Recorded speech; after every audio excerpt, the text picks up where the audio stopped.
Okay, we continue with the next talk. Our next talk, Philipp Storz and Maik Aussendorf, and they're talking about the Bareos release 16.2 and the roadmap for the next year. Yeah, so now let's start. We have a lot of new features in Bareos 16.2. Today we have launched it officially as release candidate.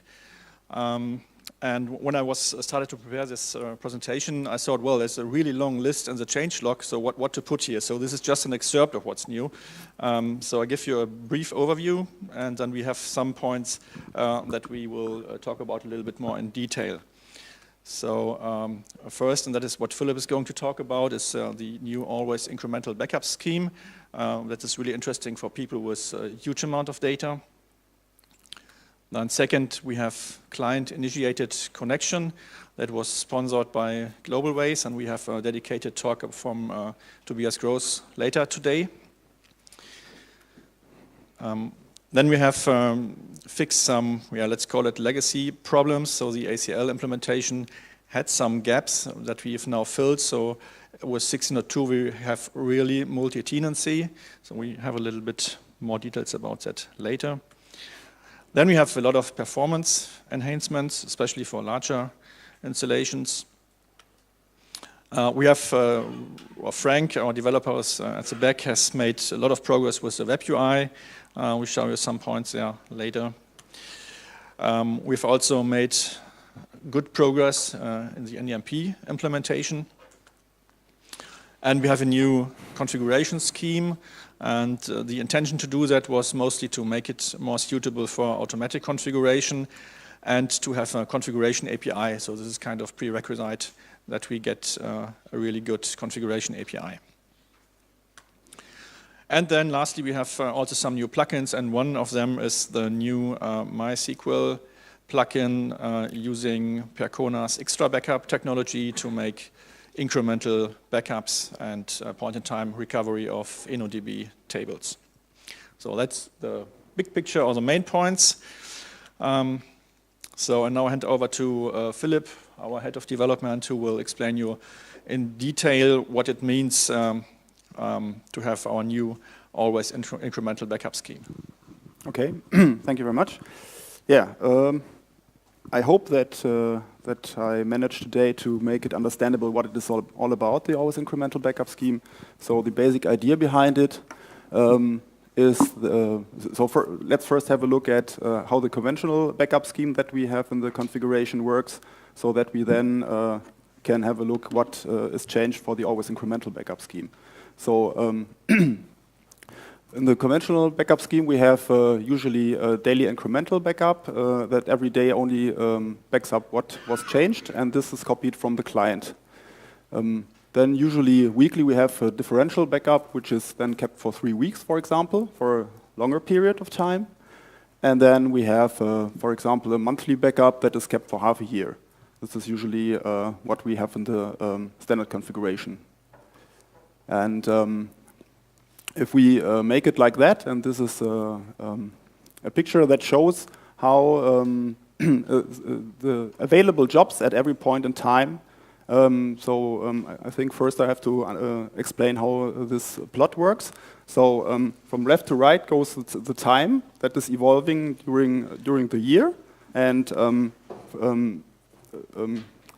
vertically you see what jobs of what type are available. So for example, first a full backup is done here, which is a red cross, and this is kept for all the time, so it keeps staying down here. Then every day an incremental backup is done, which is this blue star, and you see every day one more is added. So you have here one full on the second day and one incremental based on that. And it goes on like that until you have a certain amount of incrementals. And then differential backup is done, which is kept longer than the incrementals, but not as long as the full. So you have this green axis here that live for a longer time. So if you want to know at each point in time what jobs you have on your disk and available for restore, you have to look in a vertical line, and you see, for example, at this point in time you have this full available, you have this differential available, here 2 incrementals, a differential, and this is the history of the last incrementals. So this is the newest backup that you have available at this point in time. Okay, if we look a bit closer, what happens in the conventional backup scheme, then we see that we have here the full backup that starts the first time the backup is done for this machine. And then you have, on the second day that you do a backup, it's the incremental backup, so you get it here.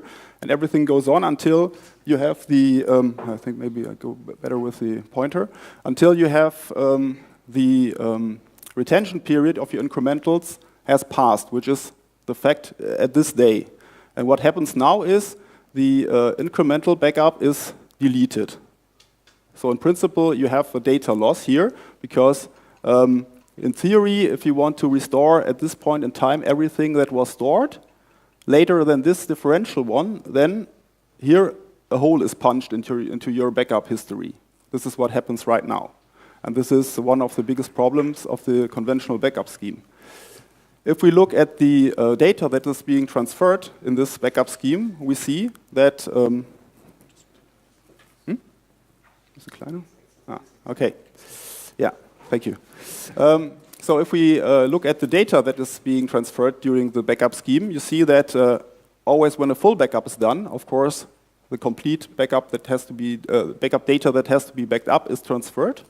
Then the incrementals run every day, which is really a minimum amount of data. And the differentials in between are growing because they always contain the complete history since the last full.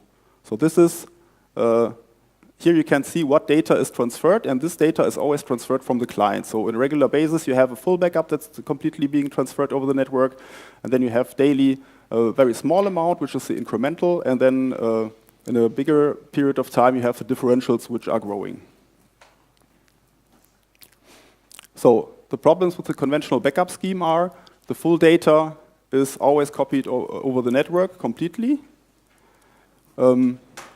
Usually the identical data is copied from the client multiple times because usually not everything has changed between one and another full backup. And what we also have seen is that the job history is lost because we delete incrementals after a certain retention period, and this is also a problem because you cannot really restore the status of your disk at that point in time. So, the always incremental backup scheme should make these things better. So the basic concept behind it is that only changes are copied from the client. So we really always only do incremental backups copied from the client. So no full backups and no differentials are copied from the client anymore. The existing data on the client is consolidated with the new incremental information from the client. So the data we already have inside of our backup data pool is consolidated with the last incremental that comes in so that we create a new virtual status which should be exactly the same what is currently on the client. The consolidation should happen without client interaction so that we don't need to have any connection to the client, and the client does not have to do anything during the consolidation. And we want to keep a defined number of incrementals because we always want to have a certain history of our backup of the status of the client. Usually you have a defined amount of time you want to really be able to have the history on a daily basis. So how does the always incremental backup scheme work? So there's basically two main tasks. One is what usually is also done in the conventional backup scheme is you make an incremental backup every night, usually when the backup window is. And secondly, we have a consolidation job, which does all the work to consolidate what we have already stored and what just came in to create a new virtual backup.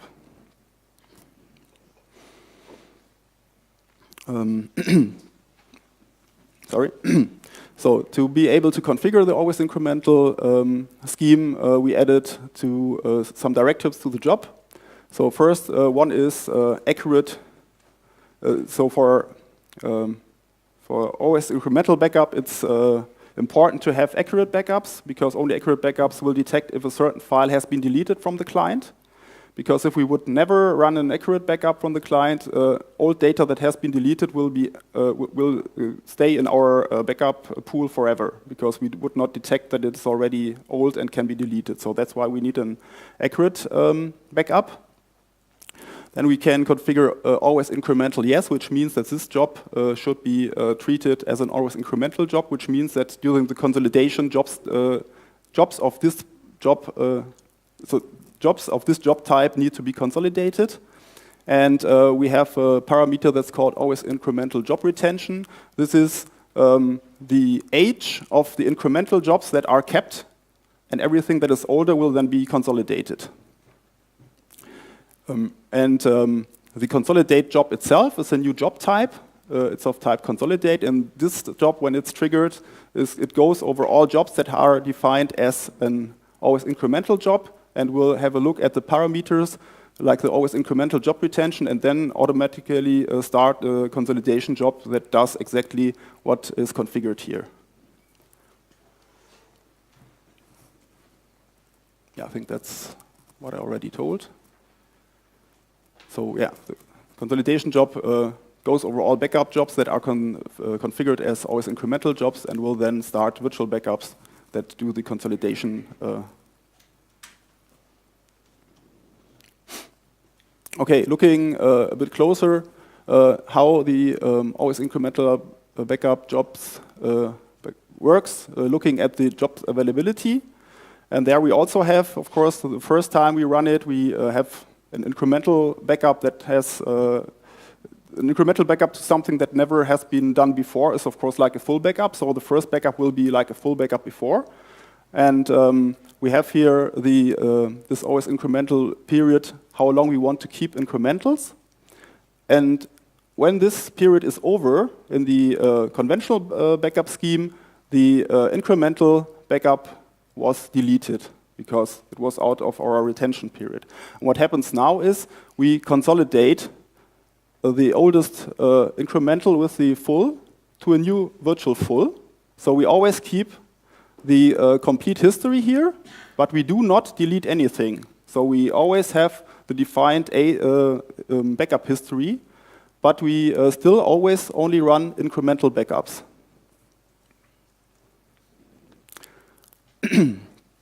So compared the two ways of doing backups, so on the left side again, we have the overview of the conventional backup scheme. And I think it's not so easy to understand. That's why I thought, how can I show it in a bit more plastic way to understand? So we have the different backups here as little trains. And in the conventional way,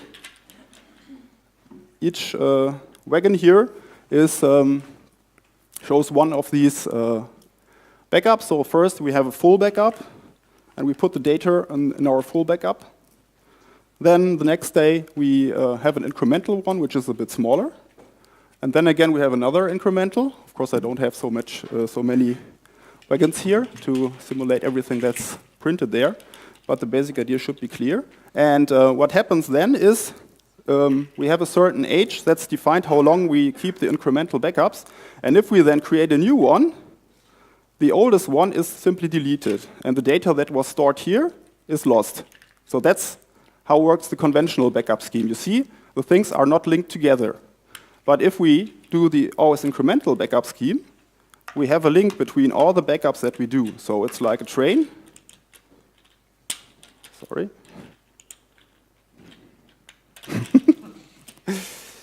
Should have trained before. So the basic idea here is it's exactly the same. The first backup is a full backup of our client.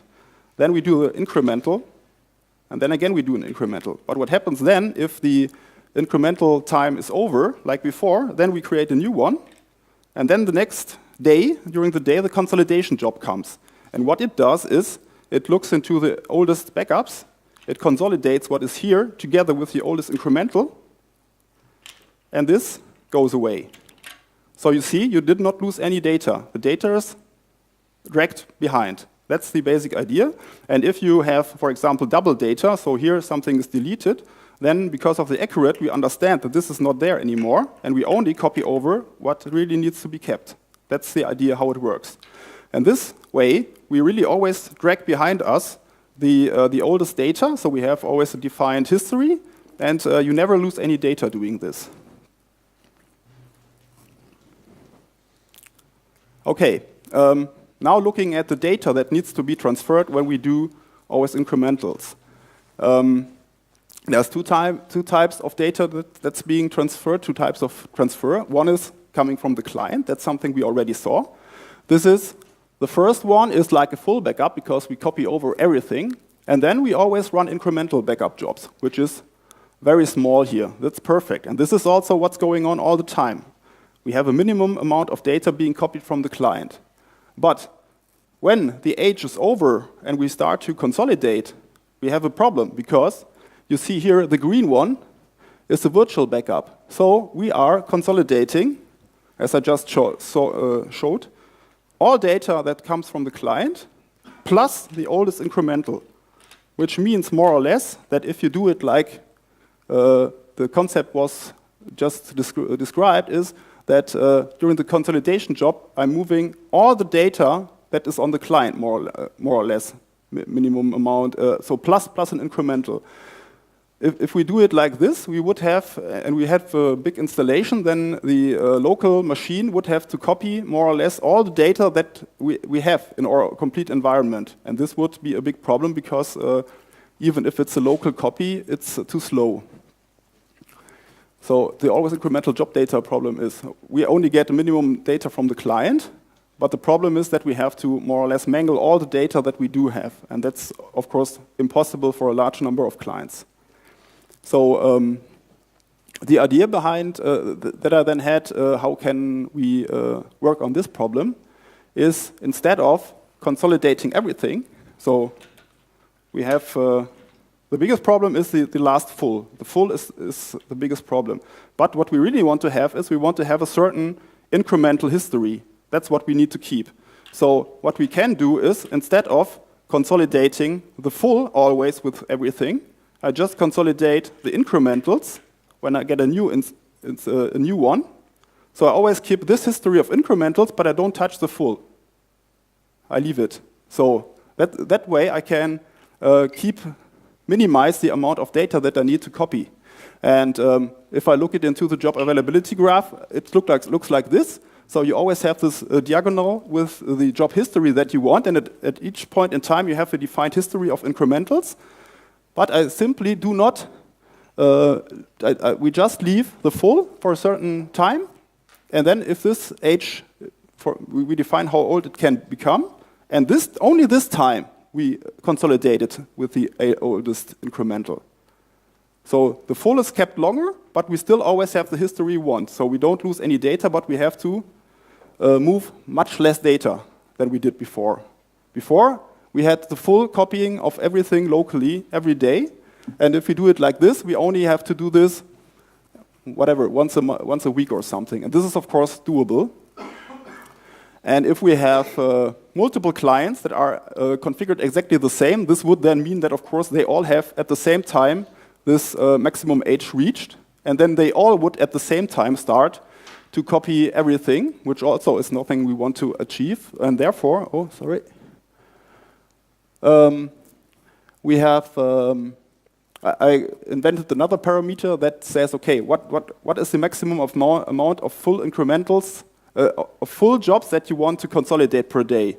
So then you can configure, okay, never consolidate a full, more than one full per day, for example, and then it will only start one full, and the next day, the next client will be consolidated, and the next day, the third one. So you can then still also don't have the peak load on one day. Hope that this came clear.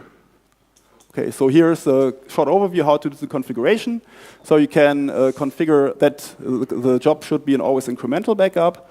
Then you can say what is the always incremental job retention. This defines how long is the job history that I always want to have. Then I can also, okay, I think I didn't explain that. So I can also make a guarantee that a certain amount of history always is kept, even if, for example, for a week or something, a client is not being backed up, and this problem can happen.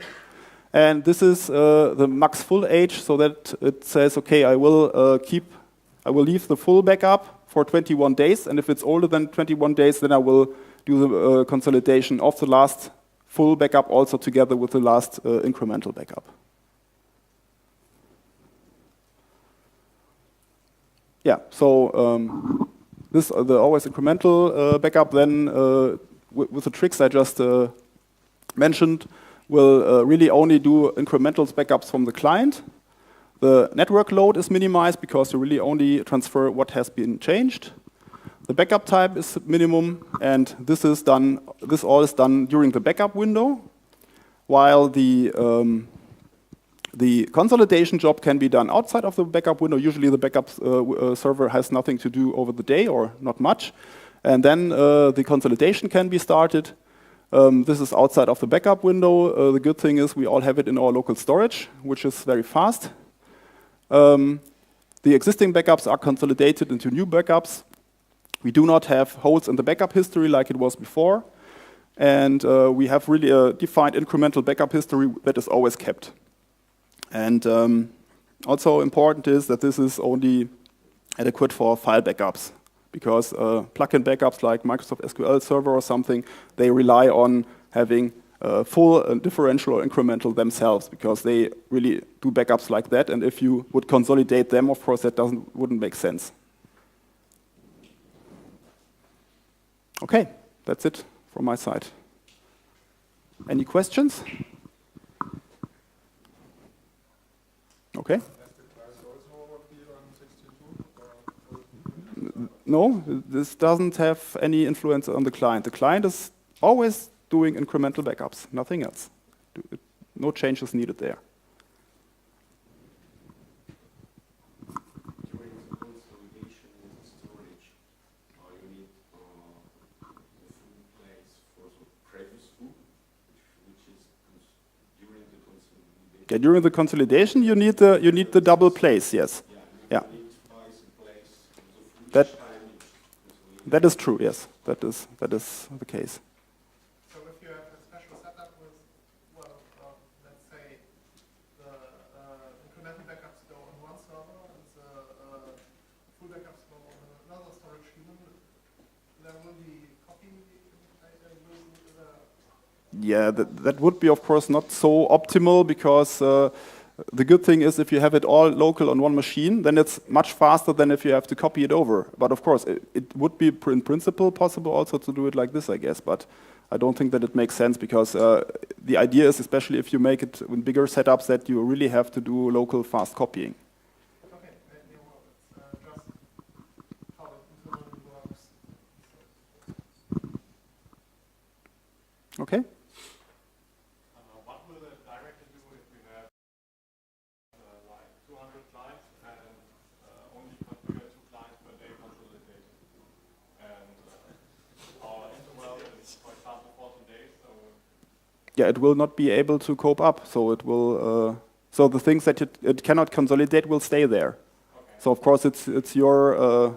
So you need to do the calculation right. But the good thing is that if you can at any time start the consolidation job again, and it will this time again look and see, okay, I can now start another migration or something. But of course, doing the parameters right in a certain setup is needs to be done by looking at how fast, how much consolidation jobs with fulls can I run during between the backup windows that I have. That's the idea, and that depends on how much data you have and how fast your machine is. Yes, please.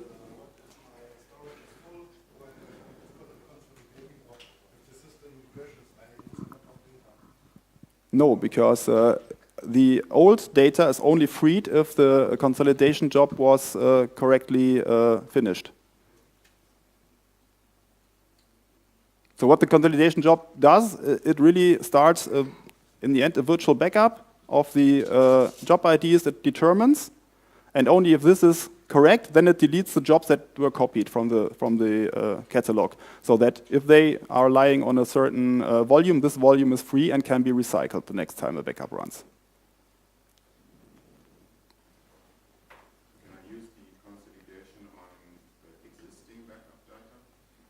In principle, yes, because it just looks into the backup history, what's available of this job, and it will then determine which job IDs need to be consolidated and consolidate them together. Okay? I'm also here for more questions if you have something later at the coffee break. Yeah. Thanks. Okay, so that was the biggest new feature, and now we have some minutes left, so I can give you a short overview of some of the other things that are new. One was already mentioned, is a new configuration scheme. So as you're used to do it until now, and the good thing is you can keep your existing scheme if you want. So this is kind of optional to use a new one. So if you have new configuration or new installations, you will probably use a new scheme. If you have your existing installation and you do an update, it will in almost all cases just work as you were used to.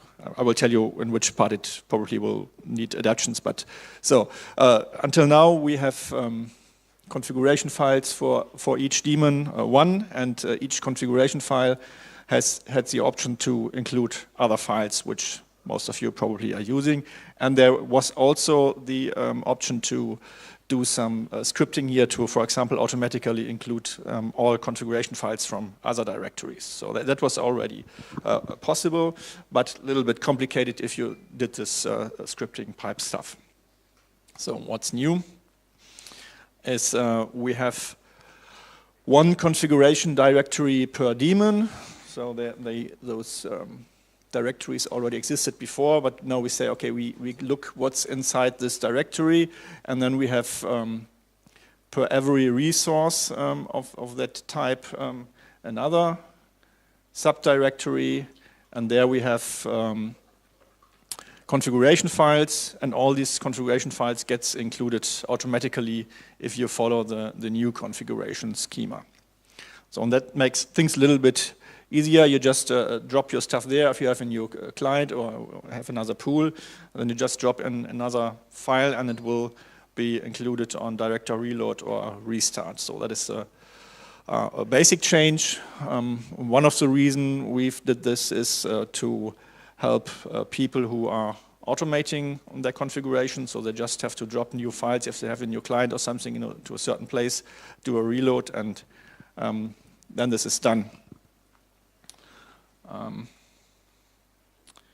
Okay, so I said if you have something like this, and well, usually you have it, you have an existing like bareos.conf.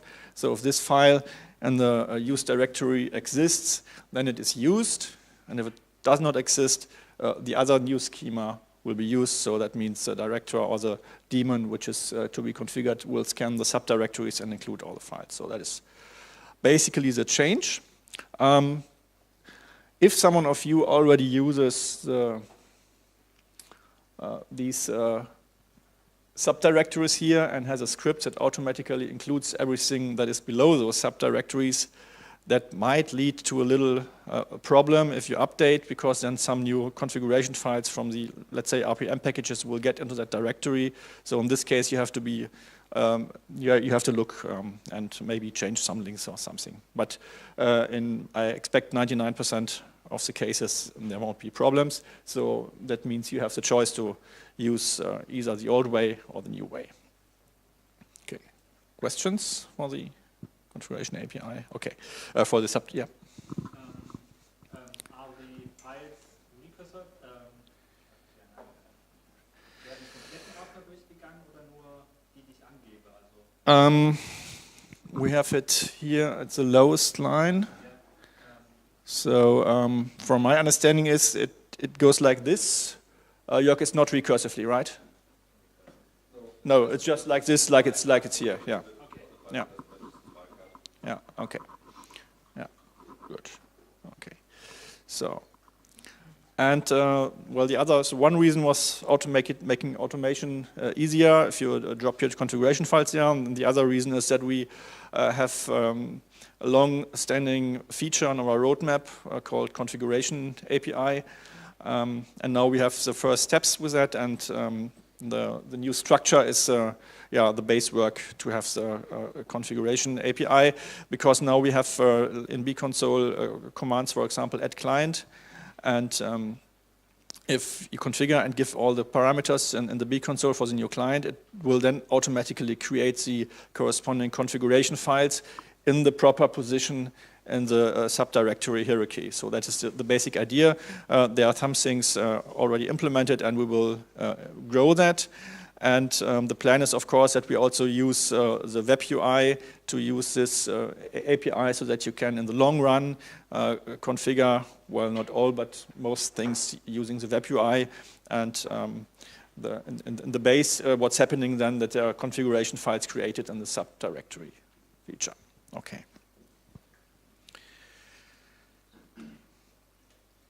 So then, yeah, enhanced ACL supports. I don't know who of you is using ACLs inside Bareos already. Oh, yeah, that was more or less what I one or two, a little bit. Okay, yeah. So it's not really easy to configure it, but it's really good documented. And once you get through the documentation, it's not that complicated anymore. But the biggest problem was that some things weren't implemented consistently or consequently. So what worked before also was that if you had the proper role and rule definition, and the usual use case is that you want to allow a certain user to restore his data belonging to his personal computer or whatever. So if you had the ACL set up properly, it was already working that this guy only could restore his data. But what was missing, and some complaint, of course, was that he could still see other computers' data, which is also not good enough. And now we fix this gap. And now if roles and rules are configured properly, this is a requirement to build kind of self-service portals, or to allow users to really only see and restore data belonging to the computers they are allowed to access. Okay. Then we have maybe the biggest change in the web UI is that it's now multi-language capable. We already have translations for German, French, and Russian, and it uses the usual open source mechanism of PO files. And we already get first people being interested in doing more translations, like Spanish came from the community. And of course, we are looking for more contributions for other languages as well. And another news in the web UI is that in the list of clients, it shows you not only which version of the Bareos FD software is installed, it also shows you are there updates available. So it gives you a little hint, so now you can see that in one view.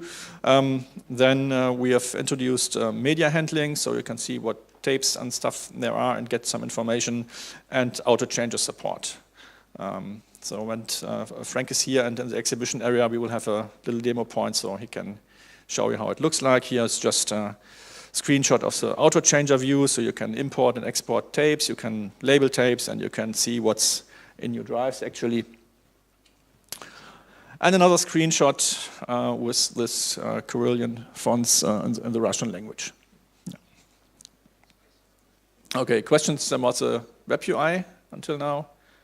Okay. Then we've also worked on the NDMP stuff. So one or two things here is that we now support disk-to-tape support in the NDMP world. And one thing that was really a problem for people having NDMP storages and a large amount of files. And well, funny enough, it's not a surprise that most people having NDMP have lots of files, so mostly all of them were affected by this. And if it then comes to restore, it was kind of slow or impossible to find the file information. So that was the backup, yeah, not, okay. Backup was slow, yeah, and so that was improved, and now I don't know. Do we have any numbers? How many files we could backup? We have some large installations. Uniena had a problem with how many files do we have? Millions? Some million files, and yeah, it now works without problems. And before, the director was very busy working on the files. Yeah. So, yes. But maybe you learn a little bit later in your presentation about that. Yeah. Okay.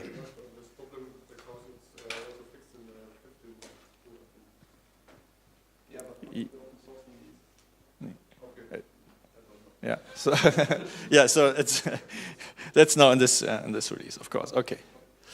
Good. Yeah, and then we have one new plugin that was also sponsored using extra backup from Percona. Anybody here who has used or knows about Percona's extra backup before? Some, yeah. So what you can do now, the plugin uses extra backup, and this little nice tool can do incremental backups. At least if you have InnoDB tables. With my ISAM tables, it won't do incremental, it will always do full if you use it, but if you stay on InnoDB, it really can make incremental backups without stopping or interfering the database, so let's call it hot backup. And it can also do point-in-time recovery if you have the logs included and enabled in your MySQL or MariaDB database. Yeah. Okay, so then some words about roadmap. This does not mean that this will be in the next release. It will be in hopefully one of the next releases, so we don't have made up full plans what will be done for the next release. But one thing where we are going to work on heavily is the NDMP backup to storage attached tape drives. So what's now the case is that it goes through the storage daemon and then to the tape drive, but if you have NDMP tape drives, then it's also possible from the protocol to directly write from the storage to the tape drive, and that is something that we are going to support. We also have new performance enhancements for large environments, especially if you have millions of files, then the file name table is quite big. So the problem is that there's a link, the table is splitted, and we got a phoning from a customer who had a good suggestion how to solve this problem.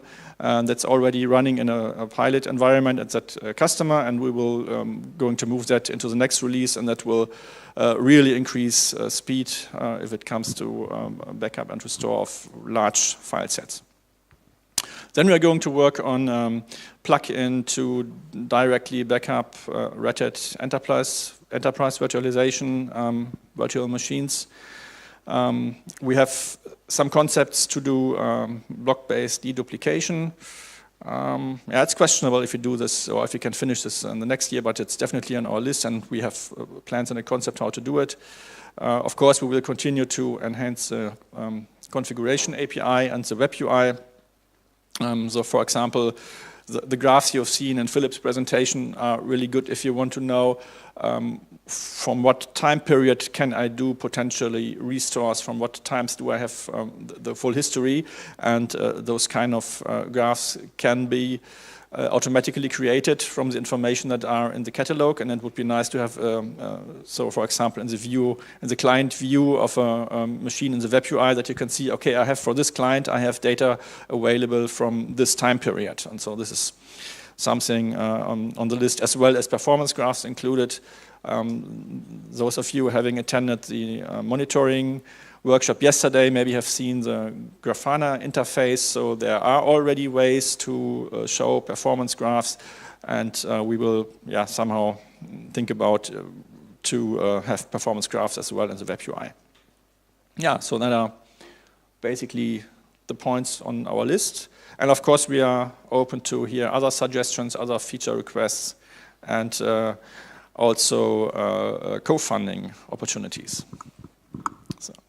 Questions regarding these points and the roadmap? Yeah. I have a question to the ACLs. Is it possible to integrate them into an Active Directory?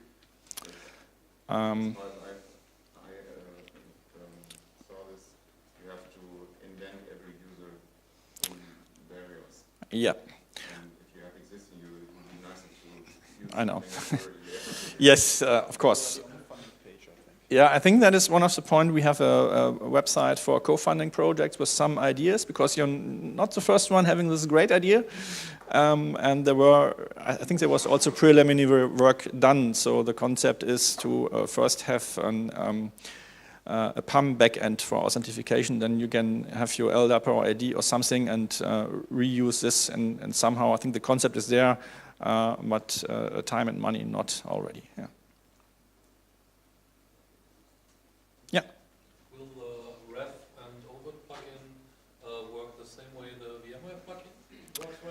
Yeah, that is the idea, to have at least the same functionality. Yeah. Okay. So you have to use the change block tracking feature there too. No, No? they don't have it yet. Yeah, I know that they don't have it. That's why I'm asking. No, it will only it will use the overt backup API. Okay. And as soon as it supports change block tracking, I think they are still working on the human KVM side to support incrementals. Then the plugin will be enhanced to support it. Okay. But Great. that's not yet. So we are in connection there directly with Red Hat. Okay. So we're talking to them. Okay, so then it's just 3 minutes over time, so then we can continue with Errol Ulukman, from UIB. Great.